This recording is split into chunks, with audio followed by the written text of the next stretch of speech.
ನಾನಿವತ್ತು ಹೊರಟಿದ್ದೀನಿ ನೆಗಳೂರಜ್ಜನ ಜಾತ್ರೆಗೆ. ಈ ಜಾತ್ರೆಯು ವಿಜೃಂಭಣೆಯಿಂದ ನಡೆಯಲು ಅನೇಕ ಭಕ್ತಾದಿಗಳ ಶ್ರಮ ಇದೆ. ನೀವು ಯೋಚನೆ ಮಾಡ್ತಿರ್ಬೋದಲ್ವಾ, ಏನು ಪ್ರತಿ ವರ್ಷ ನಡೆಯೋ ಥರನೇ ಈ ವರ್ಷವೂ ಜಾತ್ರೆ ನಡೀತಾ ಇದೆ ಅಂದು?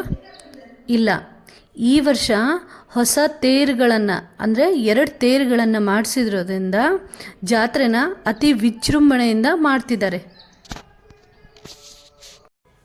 ನೋಡಿ ಫ್ರೆಂಡ್ಸ್, ಇದೇ ಫಸ್ಟ್ ಟೈಮ್ ಅನಿಸುತ್ತೆ ಅಲ್ವಾ ನೆಗಳೂರಲ್ಲಿ ಈ ಥರ ಕುದುರೆ ಕುಣಿತವನ್ನು ಕುಣಿಸ್ತಾ ಇರೋದು.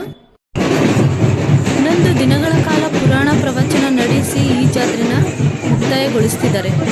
ಈ ಜಾತ್ರೆಯಲ್ಲಿ ಮತ್ತು 11 ದಿನಗಳ ಕಾಲನೂ ಕೂಡ ಒಂದೊಂದು ಕಾರ್ಯಕ್ರಮನ ಏರ್ಪಡಿಸ್ತಿದ್ರತ್ತೆ. ಈಗ 3 ದಿನಗಳ ಕಾಲ ಅನೇಕ ಕಾರ್ಯಕ್ರಮಗಳ ಜೊತೆಗೆ ಈ ಜಾತ್ರೆನ ಮುಕ್ತಾಯಗೊಳಿಸ್ತಿದ್ದಾರೆ. ನೀವು ಈ ಜಾತ್ರೆಯಲ್ಲಿ ನಡೆಯುವ ಎಲ್ಲ ಕಾರ್ಯಕ್ರಮಗಳನ್ನು ನೋಡಬೇಕು ಅಂತ ಇಚ್ಛಿಸಿದರೆ ನನ್ನ ಚಾನಲ್ನ ಫಾಲೋ ಮಾಡಿ.